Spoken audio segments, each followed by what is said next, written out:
우리 하나님 말씀은 로마서 7장 오늘은 14절부터 25절까지 말씀입니다.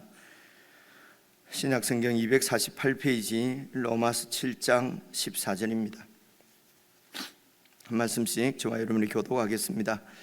우리가 율법은 신령한 줄 알거니와 나는 육신에 속하여 죄 아래에 팔렸도다.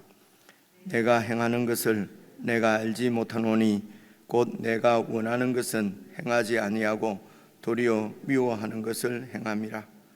만일 내가 원하지 아니하는 그것을 행하면 내가 이로써 율법이 선한 것을 시인하노니 이제는 그것을 행하는 자가 내가 아니요 내 속에 거하는 죄니라. 내 속 곧 내 육신에 선한 것이 거하지 아니하는 줄을 아노니 원함은 내게 있으나 선을 행하는 것은 없노라. 내가 원하는 바 선은 행하지 아니하고 도리어 원하지 아니하는 바 악을 행하는도다. 만일 내가 원하지 아니하는 그것을 하면 이를 행하는 자는 내가 아니요 내 속에 거하는 죄니라. 그러므로 내가 한 법을 깨달았노니 곧 선을 행하기 원하는 나에게 악이 함께 있는 것이로다. 내 속 사람으로는 하나님의 법을 즐거워하되 내 지체 속에서 한 다른 법이 내 마음의 법과 싸워 내 지체 속에 있는 죄의 법으로 나를 사로잡는 것을 보는도다.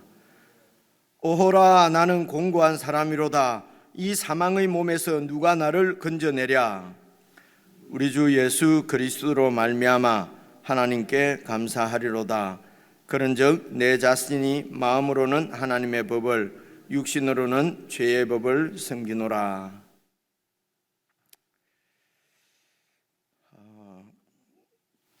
여러분, 로마서가 오늘 저희들이 이제 7장까지 읽었는데요. 7장까지 이래 쭉 성경을 따라서 읽으면서 잘 이해를 해도 마음 한켠에 남아있는 좀 온전하게 뭔가 해결된 것 같지 않은 이제 이런 부분들이 여러분 자세하게 읽으면 이런 부분들이 꼭 있습니다.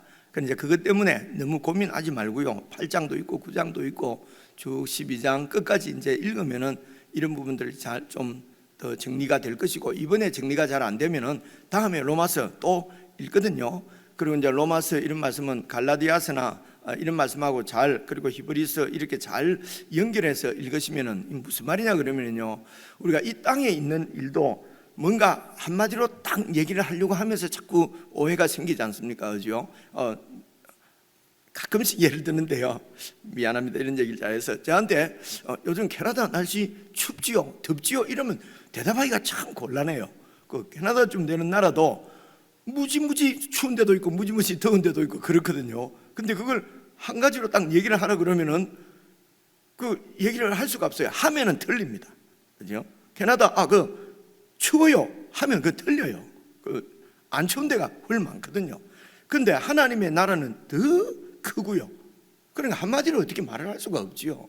그죠? 그리고 우리가 지금 구원이라고 하는 것도, 이 구원은 뭐 무슨 이렇게 손에 딱 돈 주고 딱 사서 내 포켓에 넣는 그런 물건이 아니에요. 그죠?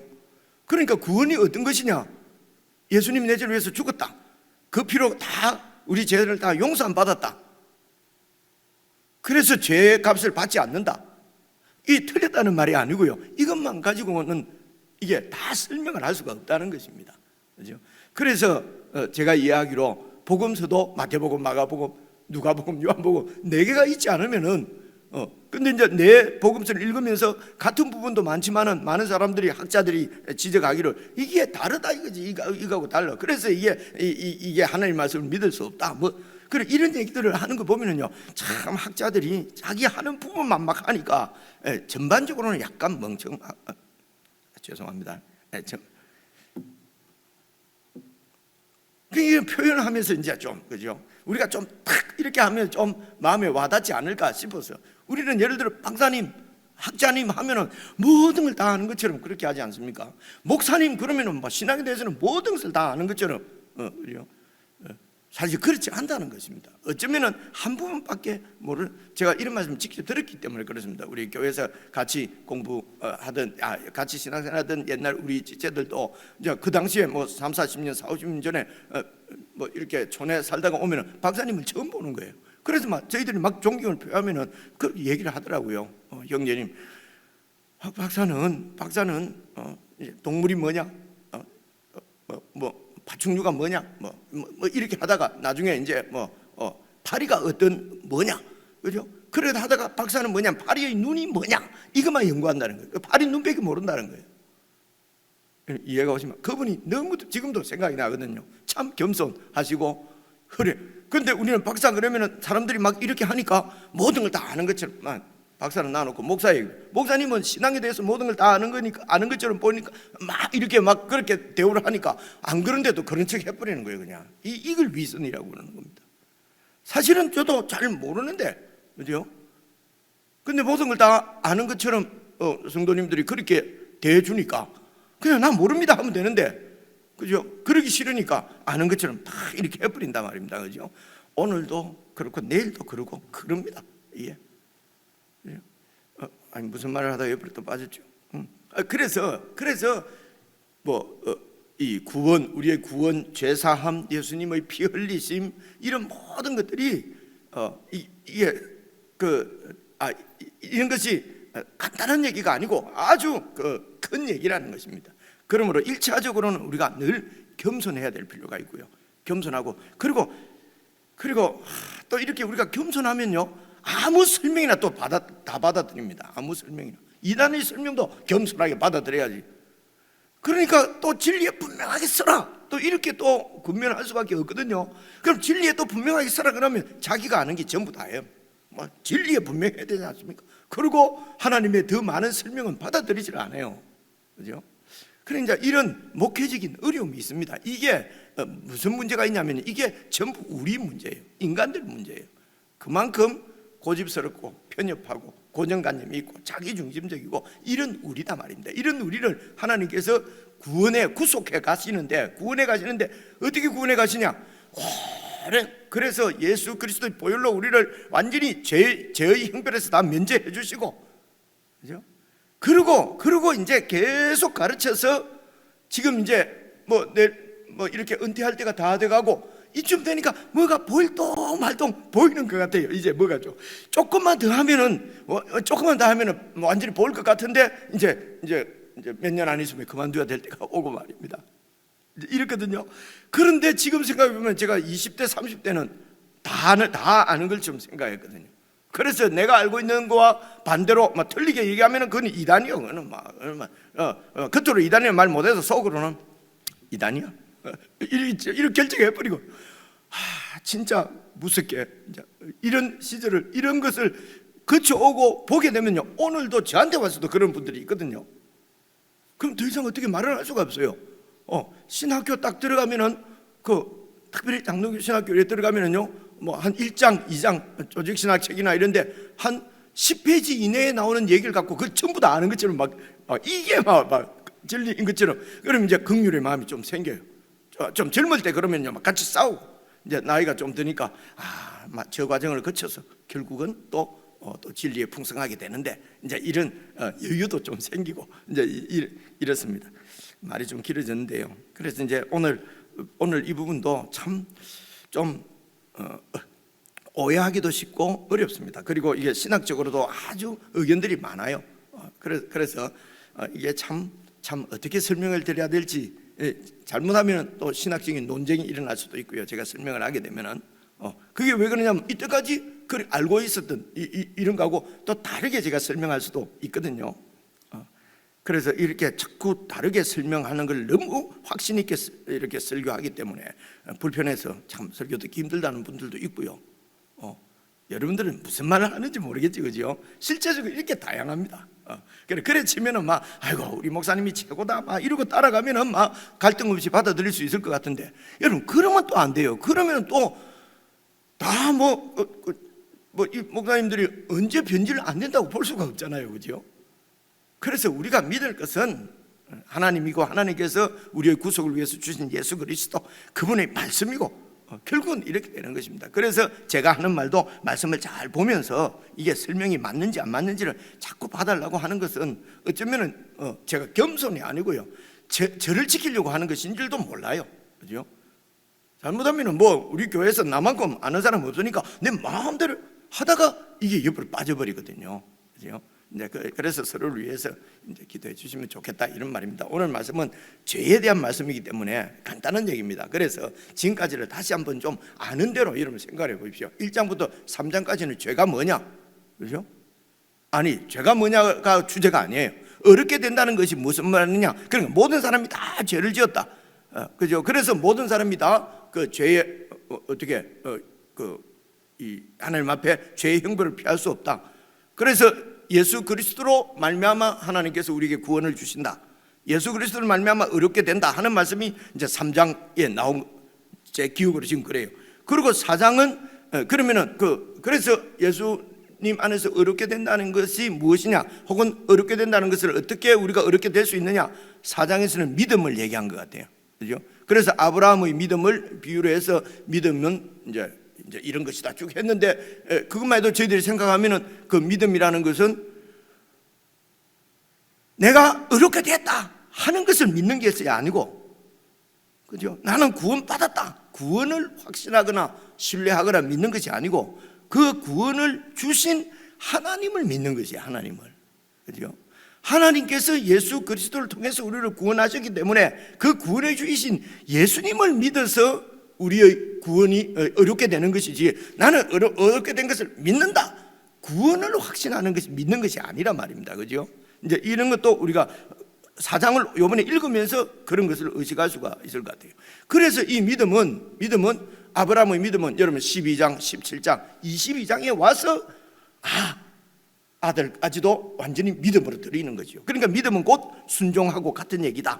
이제 이런, 그래서 이 믿음은 점점 자라고 우리의 구원도 점점 자란다고 보셔야 되는 거죠. 그렇죠? 그래서 이제 그렇게 쭉 믿음을 설명하고 5장에서는 이 어렵다 하시면 입었다는 것은 하나님과의 관계가, 원수의 관계가 어떻게 해요? 화목의 관계로 바뀐 거다. 그죠? 그래서 이제는 화목됐다 라고 우리가 화목을 아무리 신뢰해도 하나님하고 나하고 여전히 불편한 건 불편한 거거든요. 화목한 관계가 아닌 것 같아요. 그죠? 그래서 이 화목도 거기에서 시련이 인내를 낳고, 인내가 곧 이렇게 연단을 낳고, 그래서 이런 하나님과의 화목 관계도 시련을 이겨가면서, 극복해가면서, 그러면서 점점 화목의 관계도 깊어지는 것을 그렇게 이해를 할 수가 있습니다. 그죠? 그러면서 나오는 얘기가 그러면 예수님을 통해서 어렵다함을 받았다는 것은 무엇이냐? 바로 하나님과의 화목을 깨고 원수 되게 만드는 내가 예수님 안에서 함께 죽고, 그리고 예수님 부활하실 때 다시 살아난 새로운 생명으로 살아야 된다. 그죠? 그러니까 옛 생명과 지금의 생명의 뚜렷하게 다른 점은 뭐냐? 옛 생명은 내 중심이에요. 옛 사람은 내 마음대로 사는 거예요. 내가 원하는 대로. 그런데 새 생명은 성령님의 인도를 받아서 사는 생명이 새 생명이에요. 이것은 그냥 우리 입장에서는 그냥 고백적인 언어일 수도 있습니다. 그냥 신앙적인 언어일 수. 옛 사람이 죽은 것도 우리는 죽은 적도 없고요. 실제적으로 제가 경험하기로 새 생명으로 다시 태어난 경험도 없어요. 육신의 생명으로 태어나는 것은 어머니가 막 이렇게 배도 자꾸 불러오고, 그죠? 여인들이 그러고 막 배가 아파서 막 과음을 지르고 그래갖고 딱 새로운 생명이 나오잖아요. 그러니까 새 생명이 탄생된 것은 분명하게 아는데, 영적인 내 생명이 죽었고, 죽은 것도 우리는 분명히 알잖아요. 육신이 죽는 것은 막 초상집에 가서 막 이렇게 울고 막 다 해서 죽은 게 분명한데, 늘 이런 죽음과 생명만 보다가 예수님 안에서 우리가 죽었고 다시 새로운 생명으로 태어났다 하니까 고백적인 언어지 우리에게는 감각적으로 와닿는 게 없다는 것입니다. 그죠? 이제 이런 게 어려움이에요. 그래서 그냥 그런 거구나 그러고 그냥 제껴버리는 것입니다. 그런 거구나. 근데 그런 거구나 하고 끝내버릴 정도 될 것 같으면 너무 가볍죠. 그렇게 되면 안 되죠. 그죠? 그래서 예수님과 내가 함께 이제 죽는다, 예수님과 함께 산다. 이 예수님과 함께라는 것은 예수님이 죽으시고 사신 것은 역사적인 사실이니까, 그래서 하나님께서 행하신 큰 일은 예수님과 함께 우리를 죽였다, 옛 사람을 죽였다는 것입니다. 그죠? 그래서 그리고 새 사람으로 살아났다는 것입니다. 그러면서 이제 율법과의 관계를 설명하죠. 율법에 대해서 7장 1절부터 어제 말씀은요, 율법과의 관계에서는 우리는 죽었다. 이제 이런 율법과의 관계에 대해서도 이렇습니다. 이런 하나님의 구원의 역사를, 이제 구원을 이루어 가시기 위해서 하나님께서 아브라함을 찾으시고 아브라함과 언약을 맺고 그 아브라함의 후손을 이제 가나안 땅에 데리고 가서 그곳에서 이제 하나님께서 계속 임재해 계시면서 이제 그들에게 구원을 이제 이루어 가시는 것이거든요. 그렇게 하기 위해서 이제 율법도 주시고 그렇게 해서 그렇게 해서 이 이제 율법, 그래서 여러분 어제 말씀도 오늘 말씀도 나오겠네요. 14절 한번 봐봅시다. 오늘 말씀 14절. 우리가 율법은 신령한 줄 알거니와, 이 신령하다는 말은 영적인 하나님께 속한 거라는 거예요. 우리가 알잖아요, 그죠? 하나님께서 주셨어요. 그래서 이 율법은 어제 말씀에도 이 율법은 12절 한번 봐보십시오. 이러보건대 율법은 거룩하고 계명도 거룩하고 의롭고 선하다. 그죠? 그런데 이 율법이 우리를 죽음으로 끌고 갔다는 것입니다. 그죠? 그래서 이 율법은 하나님의 뜻이지요. 그리고 인간을 구원하시기 위한 하나님의 의도, 이런 하나님의 어떤 계획, 의도, 뜻, 하나님의 말씀, 하나님의 기준, 이게 하나님께 속한 것이기 때문에 이 나쁜 게 아니에요. 그런데 이 율법을 그래서 이스라엘 백성들에게 주셨는데, 우리가 얼마 전에도 설명드려서 알겠지만은 모세 때에 이 율법을 받았기 때문에 아브라함 때에는 율법이 없을 때예요. 그죠? 그러나 율법이 없다고 해서 죄가 없었던 것은 아니다. 이제 이런 설명을 5장, 6장에서 계속 했어요. 그죠? 죄는 있었는데도 법이 없기 때문에 이렇게 죄를 정죄를 할 수 없었을 뿐이다. 그죠? 그래서 율법이 없는 그 시대에 하나님께서 아브라함을 의롭게 하셨는데, 그 의롭게 하신 것은 뭐로 의롭게 하셨느냐? 율법을 지켜서 율법으로 의롭다함을 주신 것이 아니라 믿음으로, 그죠? 은혜로 의롭다함을 주셨다. 이제 이런 설명, 이건 너무 쉬운 얘기잖아요, 그죠? 너무 쉬운 얘기고, 그리고 이제 오늘 요 7장 어제 말씀에도 이 율법은 아주 선한 것이고 하나님께 속한 것이고 하나님의 말씀인데, 그런데 이 죄가 이 율법을 방편으로 해서 도구로 삼아서 우리를 아주 막 포로로 잡아서 죄로 끌고 간단 말입니다. 사망으로 끌고 간다는 거예요. 그죠? 그래서 율법이 아주 나쁜 것처럼, 그죠? 그런데 실제적으로 갈라디아서에 보면요, 율법은 아주 나쁜 것으로 되어 있거든요. 그래, 이게 이제 설명하려고 하는 이 내용, 주제가 다르기 때문에 생기는 문제예요. 이거는 이제 여러분들 기억했다가 나중에 갈라디아서를 읽으실 때도 좀 이렇게 같이 이렇게 좀 대비해서 이렇게 잘 보시면은 이해를 할 수가 있어요. 그렇죠? 그래서 율법은 신령한 건데, 그런데 율법이 없으면 우리가 정죄 당하지는, 지옥 이 정죄를 받지는 않았는데, 율법이 딱 있으니까 이제 죄가 점점 더 많아지는 거예요. 그렇죠? 율법이 없을 때는 이게 별로 죄가 아니었는데, 율법을 딱 보니까 막 이것도 죄고 저것도 죄고, 나는 죄투성이고, 그래서 죄에서 나서 죄에서 살고, 뭐 조금 내가 의롭게 뭐 좀 선을 행한 거는 조금 의롭다고 생각되어지는, 보통 우리 사람들이 나는 의롭다고 생각하는 건 다른 사람과의 비교해서 그러거든요. 그래서 나는 어렵구나, 딱 이렇게 생각하는데, 그렇게 해서 다른 사람과 비교해서 나는 의인이라고 생각했는데, 하나님 말씀을, 율법을 딱 보니까 이거는 저 사람보다 내가 더한 거요. 그래서 죄가 더 많아진단 말이에요. 결국은 아무런 소망이 없게 만들어요. 도대체 율법 가지고는 이거는 이제 아무것도 안 되는구나, 그죠? 그렇게 해서 예수 그리스도 안에서 구원받는 이 은혜를 딱 대하니까 율법에 대해서 고민한 만큼 은혜가 더 큰 거예요, 그죠? 그런데 이런 얘기를, 이제 복음 얘기를 바울이 하니까 뭐라고 그러냐? 그러면 은혜 많이 받으면 죄 많이 지어야 되겠네. 이제 이렇게 나온단 말입니다, 그죠?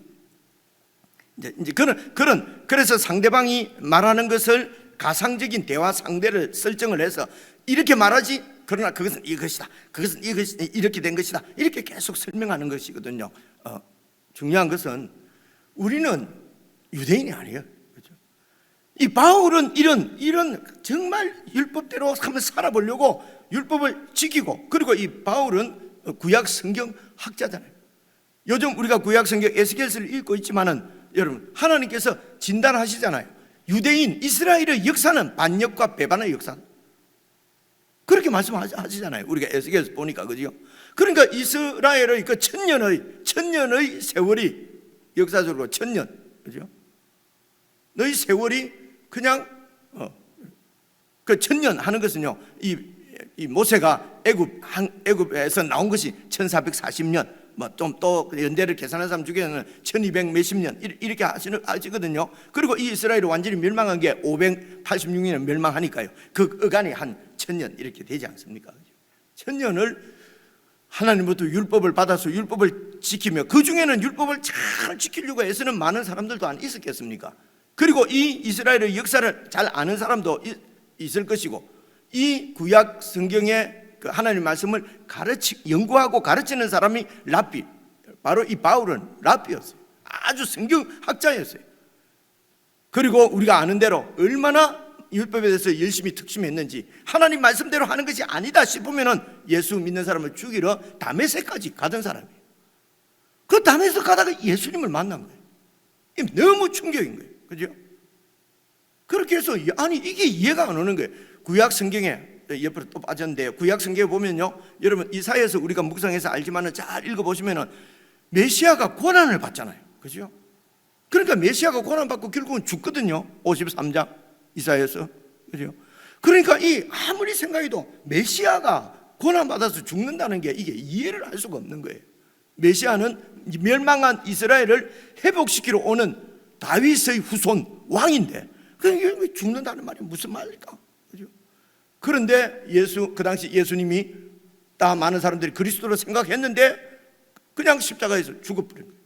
그러니까 끝나버린 거예요. 여러분, 죽음으로 끝났습니다. 끝난 줄 알았는데 그분이 살아계신 거예요. 다메섹 도상에서 자기를 만나주시는 거예요. 그래서 도대체 이 부활이죠. 도대체 이 부활이 뭐냐? 그죠? 그래서 여러분, 여기서 조금만 뭐 틀리고 맞고가 아니고요, 잘 생각해 보십시오.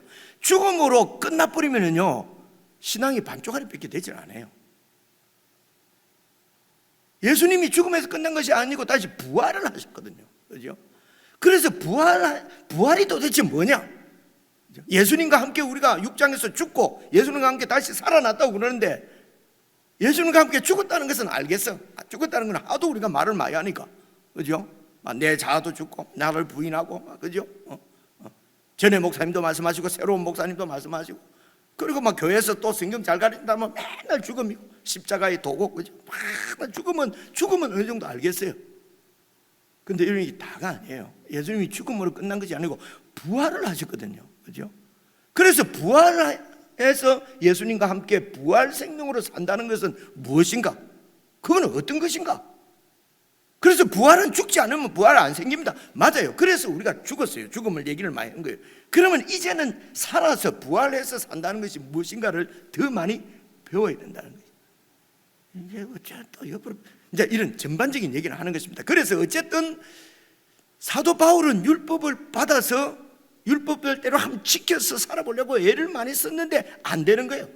그죠? 그래서 이 유대인들에게는 이 율법의 문제가 아주 심각한 문제예요. 근데 저와 여러분, 우리는 율법을 지켜서 살아보려고 애를 쓴 그런 경험이 없는 민족이잖아요. 그죠? 그래서 바울의 이런 고민스러운 얘기가 우리에게는 크게 와닿지 않을 수가 있어요. 그죠? 그러면 우리가 이 율법과 완전히 관계없는 사람이냐? 그것도 아니에요. 그죠? 율법 자체가 우리를 구원하신, 예수님을 통해서 구원하신 하나님의 뜻이기 때문에 이 율법이 우리하고는 완전히 필요 없는 것이 아니고, 그죠? 결국은 여러분 8장 내일 말씀을 잘 보시면요, 율법의 요구를 이루어지게 하려 함이라. 우리가 율법을 지킬 수 있게 하신다는 것입니다. 그죠? 율법이 필요 없는 것이 아니고 율법을 지키게. 그런데 율법을 온전하게 하나님 예수님께서 해석해 주시고 온전하게 지키게 해 주신다는 것입니다. 그죠? 내일 말씀에 나오거든요. 그래서 좀 마무리를 해야 되는데, 그래서 이 율법의 문제가 우리하고도 완전히 필요 없는 것은 아니고, 그리고 또 우리가 하나님 말씀은 지금 이 복음은 구약 성경에서 출발하기 때문에요. 창세기부터. 그래서 우리가 구약 성경을 계속 지금 읽고 배우고 있기 때문에 이 율법하고 완전히 사이가 멀어진 건 아니고, 어쩌면 좀 더 신실하게 믿어보려고 하면은 바울이 겪었던 이런 문제가 우리에게도 동일하게 오는 거예요. 그죠? 그래서 바울처럼 유대인처럼 심각하지는 않을지 모르나, 그러나 사실은 우리의 구원에 있어서는 심각한 문제고, 그래서 이런 부분을 바울이 그렇게 고민하다가 예수님을 만나고 풀린 문제를 자기 동족들한테 전하려고 하는데 받아들이지는 않는 거예요. 그죠? 그런데 그것이 바로 예수 그리스도의 복음이 하나님께서 우리에게 주시는 구원, 의로움의 실체이거든요. 그래서 조금 여유를 가지고 오늘 말씀도 오늘 이해할 수 있는 부분까지만 쭉 이렇게 한번 읽으면서 이해를 한번 해보자는 것입니다. 이제 그 말씀 드리려고. 그래서 이제 6장은 죄의 문제, 7장 어제까지 말씀도 죄의 문제고요. 오늘은 율법 문제를, 율법이 어제 말씀도 또 죄하고 율법하고는 그래서 얽혀 있기 때문에요. 이 죄라고 하는 것이 율법이 없으면 죄가 권세를, 이게 권능을 발휘하지를 못해요. 그죠? 율법이 있기 때문에 사람들이 죄책을 갖는 거거든요. 난 만날 죄지었는데. 그러니까 이 죄가 막 우리를 딱 그 율법을 가지고 포로를 삼는 것이거든요. 그런데 아예 율법이 없는 사람, 모르는 사람은요, 죄책이 없어요. 그러니까 별로 죄를 지은 게 없어요. 그러니까 죄가 권세를 행하지 못한단 말입니다. 그래서 율법을 아는 사람, 율법을 지키려고 하는 사람을 죄가 이 율법을 도구로 삼아가지고 완전히 우리를 지배한단 말이에요. 그래서 죄에서 빠져나가지 못하도록. 그래서 죄하고 율법은 아주 이렇게 엮여 있습니다. 꼭 그래서 율법이 아주 죄처럼 나쁜 것인 것으로 우리가 이해가 된단 말입니다. 그런데 어제 말씀, 오늘 말씀 보니까 오늘 말씀도 율법은 신령한 줄 우리가 안다. 어제도 말한 것처럼 율법은 하나님께 속한 것이다. 그죠? 그런데 이제 14절 보십시오. 그런데 우리가 율법은 하나님께 속한 신령한 영적인 성령과 관계되는 거룩한 것인데, 내가 육신에 속해서 죄 아래 팔렸다. 문제는 나라는 것입니다. 내가 육신에 속해서, 육신은 자기 중심적인, 자기 이익만을 도모하는 이기적인 욕망의 화신인 자아를 육신이라고 표현을 해요. 그죠? 그래서 이 내가 육신에 속해서, 그래서 죄 아래 팔렸기 때문에 15절, 내가 행하는 것을 내가 알지 못하노니, 곧 내가 원하는 것은 행하지 않고 내가 율법을 지키고 이렇게 다 살고 싶은데 도리어 미워하는 것을 내가 행한단 말이야. 자꾸 율법대로 안 하고. 그래서 16절, 만일 내가 원하지 않는다는 말은 율법이 선하다는 것이죠. 그죠? 그래서 내가 율법이 말하지 않는 그것은 안 하려고 하는데 그것을 행하면은 이로써 율법이 나쁜 것이 아니라 율법은 진짜 거룩한 것을 내가 동의하는 것이 된다. 그죠? 율법은 아주 율법이 가르치는 바가 맞는데 나도 그렇게 하고 싶은데 안 된다 이거지. 그죠?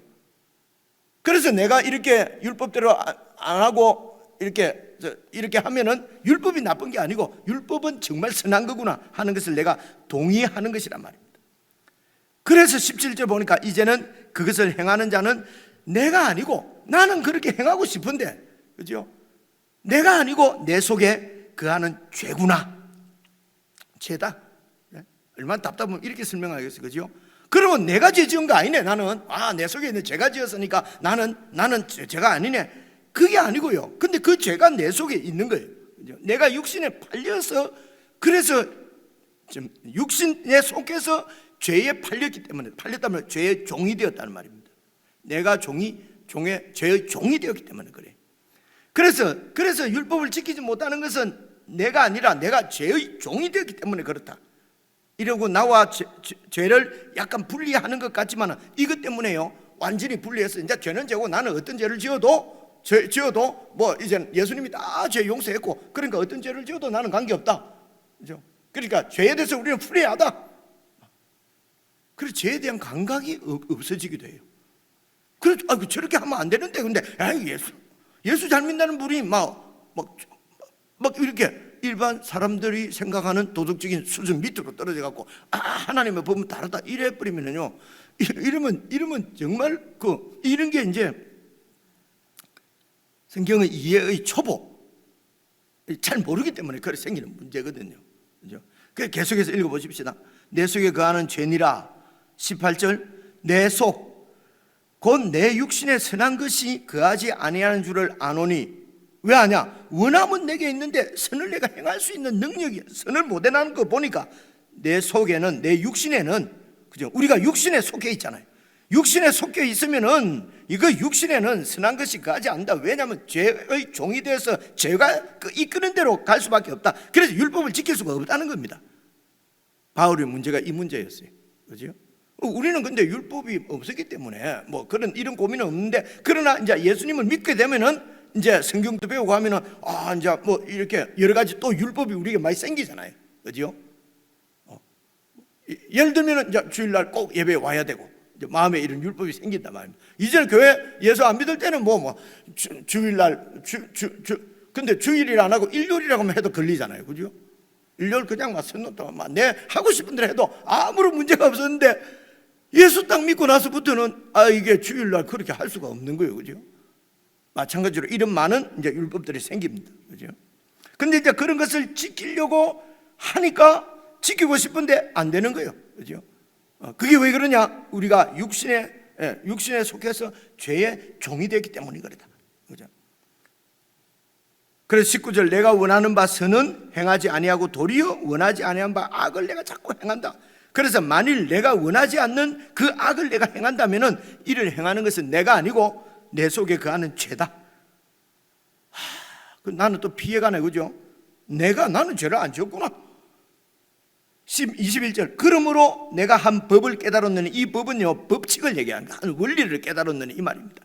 하나님의 율법, 그 할 때 율법이 아니고요, 밑으로 가서 할게요.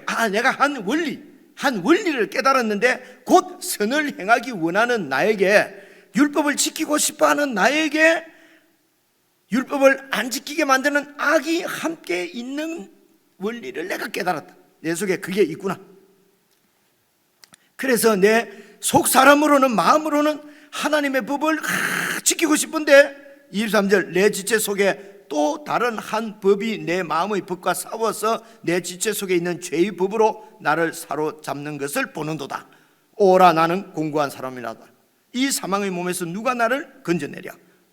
그래서 이제 이것을 이제 오랫동안 여러분 이렇게 우리가 다 이해를 해왔습니다. 이것은 그래서 예수님을 믿기 전에는 이런 갈등도 없는데, 예수님을 딱 믿고 나니까 죄의 법이 있고 또 하나님의 법이 있어갖고 막 갈등을 한다. 갈등을 하는데 결국은 나는 계속 죄를 짓게 된다. 그런데 이 양심의 가책에서 벗어날 수가 없는 거예요. 그죠? 이게 왜 자꾸 죄를 짓게 되지? 구원받았다는데 보니까 죄를 짓는 것은 내가 아니요, 내 속에 있는 죄가 죄를 짓는 거구나. 그래서 나는 이제 바울도 지금 이렇게 이런 고민을 했는데, 우린들 어허라, 나는 공고한 사람이로다. 예수 믿고도 어쩔 수 없다. 그죠? 그래서 주님 오실 때까지 어쩔 수 없고 죄 짓다가, 그리고 이제 주님 오시면 간다. 대략 이렇게 이해를 저도 했던 것 같습니다. 그죠? 그래서 지금 이 바울이 7장 14절부터 쭉 우리에게 말씀하는 것은 오래전부터 이게 예수 믿기 전에, 예수님을 알기 전의 일이냐, 예수님을 믿고 난 후의 일이냐, 이게 오랫동안 이제 논쟁이 됐었거든요. 학자들 사이에서 논쟁이 됐고, 대략 예수 믿고 난 후의 상태다라고 하는 게 좀 셌어요. 많이 이렇게 이쪽이 이론이 강했어요. 또 그게 편하고, 그죠? 그런데 성경을 아무리 읽어봐도 그런 것 같지가 않아요. 그죠? 그래서 일단 바울이 이렇게 고민스러운 것은요, 바울은 율법을 받아가지고 율법을 지켜서 구원 얻으려고 하는 이스라엘의 천년의 역사에 속해 있는 유대인이에요. 그죠? 근데 우리는 아니잖아요. 그죠? 그래서 이 바울은 예수님을 만나기 전에도 신실한 신자였어요. 예수님을 만나기 전에도. 그죠? 하나님을 잘 믿는 신자였어요. 근데 하나님의 구원의 방법을 몰랐을 뿐이에요. 그죠? 그렇잖아요. 그죠? 근데 우리는 신실한 하나님하고는 관계없이 우상숭배에 살던 민족이에요. 그죠? 바울하고 똑같이 대입해서 이해를 하기가 곤란해요. 그죠? 그래서 막 신실한 신자였는데 구원을 못 받아서 어렵다. 율법을 지켜서는 안 되니까요. 딱 예수님을 만나고, 예수님, 하나님은 예수님을 통해서 우리를 구원하시는구나. 그죠? 그리고 이제는 예수님을 의지해서 예수님 안에서만 이 일이 가능하구나 하는 것을 깨닫는 거예요. 그래서 오라 나는 공부한 사람이로다는 예수님을 만나기 전으로 이해하는 것이 좋을 것 같다는 것입니다. 왜냐하면 14절에 있는 대로 우리가 율법은 신령한 줄 알지만 나는 육신에 속하여서 죄 아래 팔렸다. 지금 죄의 종이었을 때 이렇다는 거죠. 죄의 종. 그죠? 죄의 종에서 우리를 구원해 주신 분이, 해방시켜 주신 분이 예수님이잖아요. 그것이 바로 구원이잖아요. 그죠? 그래서 죄의 육신에 속해서 죄 아래 팔려 있었을 때에, 죄의 종이었을 때는, 여러분 예수 믿는데 죄의 종이 아니라고 6장 7장에서 5장부터 말했잖아요. 예수님을 믿어서 죄로부터 해방이 됐다는 것입니다. 그래서 이 상태는 예수 믿고 나서도 계속 죄의 종이다가 아니에요. 그죠? 내가 육신에 속해서 죄 아래 팔렸을 때는 이랬는데, 그래서 도저히 하나님이 주신 그 신령한 율법대로 지킬 수가 없었는데, 그래서 죄의 종이 돼서 이렇게 죄의 종 노릇하고 지금까지 이렇게 있었는데, 24절 오라 나는 공고한 사람이로다. 이 사망의 몸에서 도대체 누가 나를 건져낼 수 있으랴? 우리 주 예수 그리스도로 말미암아 하나님께 감사하노라. 우리 주 예수 그리스도로 말미암아 이 죄의 종에서 해방이 됐다는 것입니다. 8장 1절 그러므로 이제 그리스도 예수 안에 있는 자에게는 결코 정죄함이 없나니, 이제는 예수 안에서는 완전히 어렵게 되어졌어.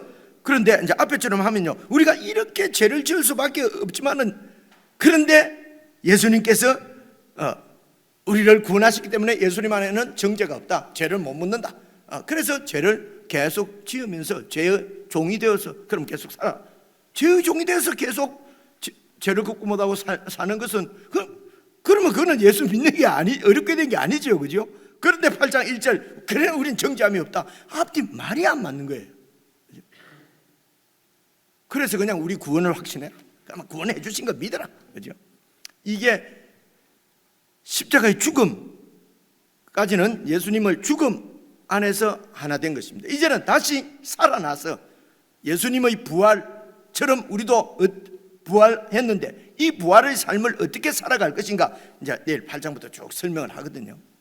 그래서 이제 제언드리고 싶은 것은 오늘 이제 이 14절부터는 다시 쭉 읽으시면서 내가 이런 예수님을 떠나서는, 지금도 예수 믿는 우리가 예수님과 분리되거나 예수님을 떠나서는 다시 또 죄 가운데 사로잡힐 수밖에 없다. 오늘 우리가 이야기로는요. 그래서 예수님을 절대로 떠나서는 안 되고, 예수님 안에서 이제 부활의 삶은 바로 예수님과 함께 사는 삶이에요. 뭘 결정할 때도 뭘 할 때도 여러분 생각해 보세요. 다 그냥 내가 먼저 결정해 버리잖아요. 성령님의 또 묻거나 하나 예수님께 묻거나 이래 안 하잖아요. 일단 내부터 다 결정해 놓고 그 다음에 도와주세요 하든지, 이래 하면 되겠습니까? 이 정도만 해도 거룩 하지요. 그죠? 예수 믿는다 이러니까 전부 내 마음대로 다 해버리거든요. 이렇게 하면은 죄의 굴레에 언제든지 죄에서 벗어날 수가 없습니다. 그죠? 그래서 부활의 삶을 이제 어떻게 살아가? 너무 시간이 넘어갔네요.